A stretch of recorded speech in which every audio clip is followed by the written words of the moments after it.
राष्ट्रीय स्वयंसेवक संघाचा कार्यक्रम झाला, मी पाहत होतो, मलाही आमंत्रण होतं, पण मला दुसऱ्या कार्यक्रमाला जायचं असल्यामुळे मी तिथे गेलो नाही, तर मीही गेलो असतो.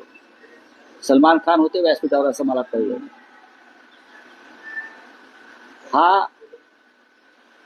हे सलमान खानचं स्वागत होतं, एक फार मोठा बॉलिवूड स्टार गर्दी जमवायला,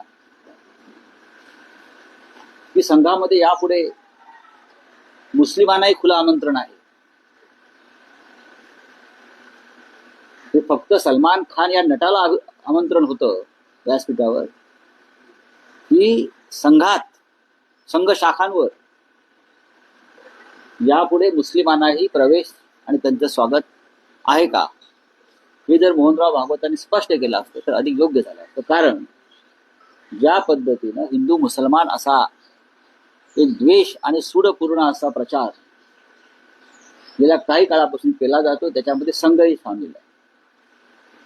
कारण मोदी, फडणवीस, अमित शहा किंवा इतर सगळे लोक जे देशपूर्ण राजकारण करतायत हिंदू मुसलमानांचं, त्यात हे सगळे मूळचे संघाचेच लोक आहेत. त्याच्यामुळे सलमान खान वगैरे इतर अनेक कलाकारांना आपण जे घेतलं आपल्या व्यासपीठावर, तो माझा एक प्रश्न आहे. हे सलमान खान पुरतं मर्यादित होतं, तो एक मोठा कलाकार आहे आणि लोकांना दाखवावं की सलमान खान सुद्धा आमच्या व्यासपीठावरती आला. सध्या सत्ता आहे, उद्या जेव्हा सत्ता जाईल तेव्हा हे सगळे लोक परत आपल्या व्यासपीठावर येतील का? हा एक फार गमतीचा प्रश्न आहे, जो नंतर तिथे आपापसात चर्चेत माझ्या कानावरती आला.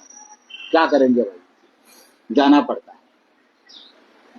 हा, पण ठीक आहे, सलमान खानला बोलवलं याबद्दल स्वागत. पण या देशामध्ये मोठ्या प्रमाणामध्ये राष्ट्रभक्त राष्ट्रवादी मुसलमान आहेत, त्यांचं स्वागत करा.